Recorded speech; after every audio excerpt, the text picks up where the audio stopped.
एक राज्य की राजकुमारी चित्रा की सुंदरता के चर्चे कई राज्य दूर गांव में थे। चित्रा की सुंदरता की सब कल्पना मात्र करते थे, क्योंकि आज तक उस रानी को किसी ने देखा ही नहीं था। रानी के पिता नहीं रहे, ना ही उनकी माताजी है। पिता की मृत्यु के बाद वो ही अपने राज्य को संभाल रही थी। वो रोज एक सभा लगाती थी और उस सभा में सिर्फ उसे देखने के लिए दूर दराज के गांव से कई लोग आते थे। कई राजकुमार और राजा भी चित्रा को देखने आते थे। रानी की सभा रोज एक खुले मैदान में लगती थी। राजा और राजकुमार न सिर्फ उसे देखने आते थे, बल्कि उसके लिए कई राजा में युद्ध भी हो गया। भरी सभा में रानी एक बड़े पर्दे के पीछे बैठी रहती थी। कभी कभी जब सभा को संबोधित करने के लिए बोलती थी, तब उसकी आवाज पर ही ना जाने कितने श्रोता मोहित हो जाते। रानी बहुत चतुर थी, अपने राज्य पर आक्रमण ना हो जाए और कोई उसे पाने के लिए सभा में ही उसे उठा ना ले जाए, इसलिए रानी ने पहली ही सभा में यह घोषणा करवा दी थी कि वो अपने शयन कक्ष में ही बिना पर्दे के रहती है। उसके शयन कक्ष में अगर कोई अकेला आकर रानी को देख लेगा तो वो रानी उसी से विवाह कर लेंगी। अगर ऐसा ना करके वो सेना लेकर हमें जितने आया तो समझा जाएगा कि वो कायर है। रानी की चतुराई के कारण कोई भी उसके राज्य पर हमला नहीं करता था। रानी का शयन कक्ष किसी मधुमक्खी के छत्ते से कम नहीं था, कोई भी रानी तक अभी तक पहुंच ही नहीं पाया था। हर रात कई राजकुमार और साधारण व्यक्ति कोशिश किया करते थे, लेकिन अगले दिन उनकी देह में प्राण नहीं बचते थे। कोई भी रानी के शयन कक्ष तक जाने वाले चक्रव्यूह को भेद नहीं पाया था और महल में रानी का कक्ष कहाँ है किसी को आज तक पता भी नहीं चला था।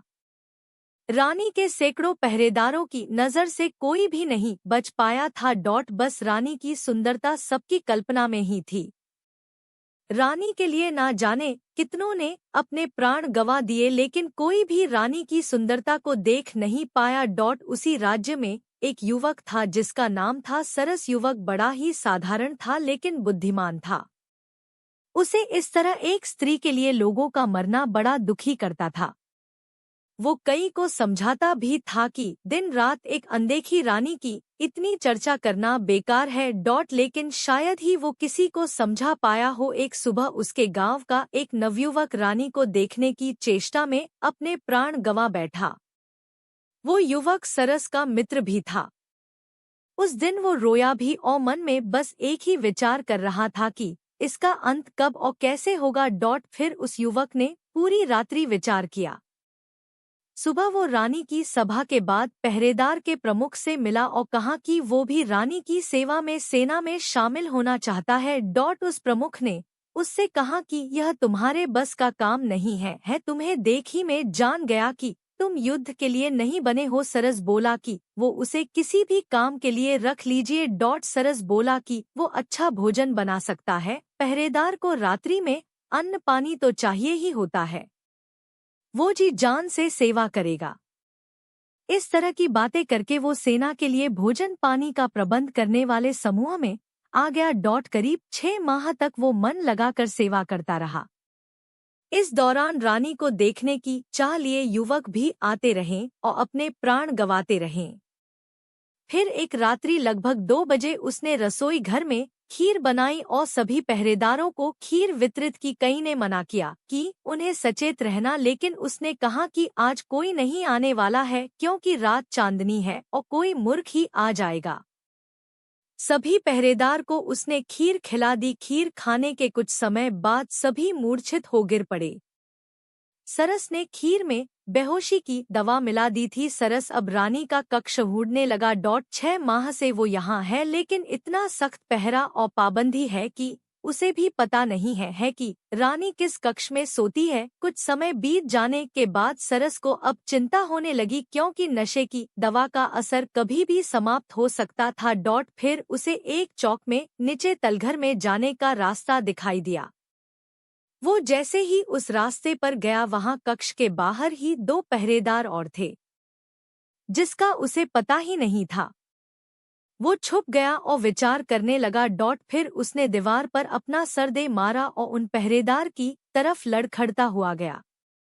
उसके सर से खून निकलता देख पहरेदार को लगा कि इस बार उन्हें भी शायद जगह छोड़ ऊपर जाकर लड़ना होगा, इसलिए दोनों अपना द्वार छोड़ लड़ने के लिए ऊपर भागे। उनके जाते ही सरस खड़ा हुआ द्वार सामने था और रानी भीतर कक्ष में थी।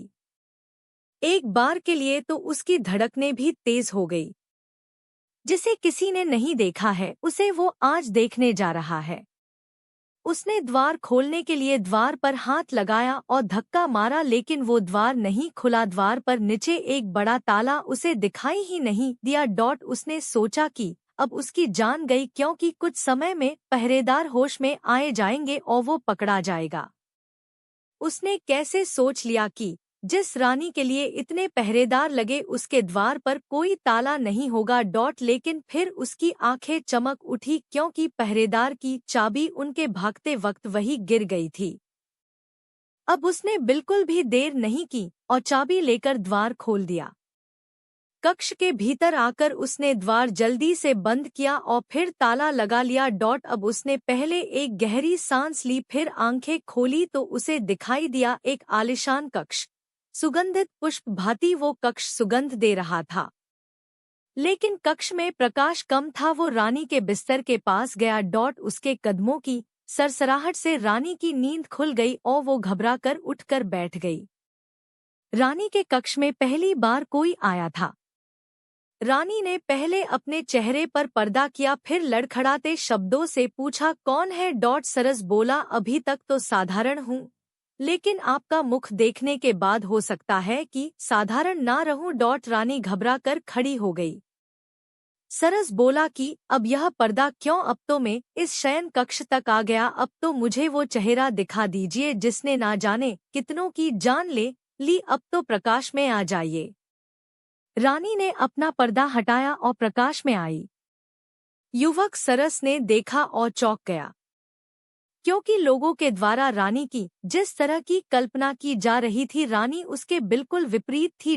रानी का रंग साफ नहीं था और न ही चेहरे पर आभा थी। युवक उसे देखकर हंसा और कहा कि अच्छा, इसलिए आप अपना चेहरा छिपाए बैठी थी, क्योंकि तुम्हें लगता है कि यह दिखाने योग्य नहीं है। रानी अब सर नीचे कर चुपचाप युवक की बात सुन रही है। फिर रानी कहती है, स्त्री सुंदर ना हो तो कौन विवाह करता है? क्या तुम अब मुझे देखने के बाद मुझसे विवाह करोगे? तुम पुरुष किस तरह की स्त्री चाहते हो मुझे पता है। जरा सोचो, एक अकेली स्त्री, वो भी अगर सुंदर ना हो तो कैसे और कब तक अपने राज्य को बचा पाती? यह मेरी चतुराई है कि मैं अभी तक रानी हूँ, किसी के अधीन नहीं हूँ। सरस बोला, तुम्हारी चतुराई ने ना जाने कितने प्राण लिए, तुम्हें पता है? रानी बोली, प्राण मैंने नहीं, उनकी सुंदर स्त्री की चाह ने लिए। तुम बताओ, अगर तुम पहले ही जानते कि मैं सुंदर नहीं हूँ तो क्या अपने प्राण की बाजी लगाकर यहाँ तक आते? तुम मुझसे विवाह करो, अपनी पत्नी की सुंदरता का भ्रम इसी तरह लोगों में बनाए रखो। तुम्हारा भी मान बढ़ेगा कि जिसे कोई नहीं पा सका उसे तुमने पा लिया। सरस कुछ सोचने लगा।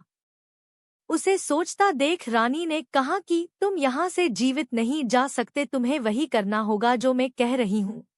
सरस मुस्कुराते हुए बोला, हाँ, मैं तुमसे विवाह जरूर करूंगा। रानी उसकी बात सुनकर खुश हुई, लेकिन उसकी खुशी ज्यादा देर की नहीं रही। सरस ने एक कपड़ा निकाला और रानी के मुंह पर रख दिया। रानी बेहोश हो गई। सरस रानी को उठाकर महल के गुप्त द्वार से होता हुआ पास ही की अपने घर ले गया और वहां ले जाकर उसे बांध दिया। सरस जल्दी से फिर अपने घर से राजमहल में आया। कुछ पहरेदारों को होश आ गया था, वो भी उनसे बचता हुआ लड़खड़ता हुआ उनके पास गया। उसने ऐसा दिखाया कि यह एक बहुत बड़ी योजना थी। खीर में किसी ने कुछ मिला दिया था जिससे हम सभी बेसुध होकर गिर पड़े। राजमहल के मंत्रीगण रानी के कक्ष में पहुंचे। रानी वहां नहीं थी। रानी को कोई ले गया था। उन्होंने सुबह राज्य में घोषणा करवा दी कि रानी को जो भी ले गया है हम उसे अपना राजा मानते हैं। रानी को लेकर वापस महल में आ जाए। सरस अब राजमहल से जब अपने घर वापस गया तो उसमें रानी को खोला और उसे भोजन दिया। रानी ने कहा कि तुम अब जीवित नहीं रहोगे। तुमने मुझे यहाँ बंधक बनाया है। सरस ने कहा कि अब तुम मेरी पत्नी हो, तुम ही यही रहना होगा मेरे साथ। तुम्हारा यही प्रायश्चित है। रानी बोली कि वो अभी यहाँ से जा रही। सरस ने बोला जाओ, लेकिन जल्दी वापस आना। रानी वहां से भागते हुए अपने महल की ओर गई। महल पर पहुंची तो द्वार पर ही सिपाहियों ने उसे रोक दिया। रानी बोली, मैं रानी हूँ, इस महल की, तुम्हारी महारानी। सिपाही उसे देख सने लगे, बोले जा यहाँ से, अपनी शक्ल देख। उन्होंने द्वार पर से उसे हटा दिया। रानी को समझ आ गया था कि सरस ने चतुराई से उसके साथ यह खेल खेला है। रानी को किसी ने नहीं देखा है, इसलिए अब वो कुछ भी करे उसे कोई पहचानेगा नहीं। वो वापस सरस के पास लौट आई। सरस ने उसे कहाँ आए गई, चलो अब कुछ खा लो। रानी वहीं रहने लगी और दिनचर्या के काम करने लगी। महल में अभी तक किसी को नहीं पता रानी कहाँ गई। मंत्री ने राज्य अपने हाथ में ले लिया।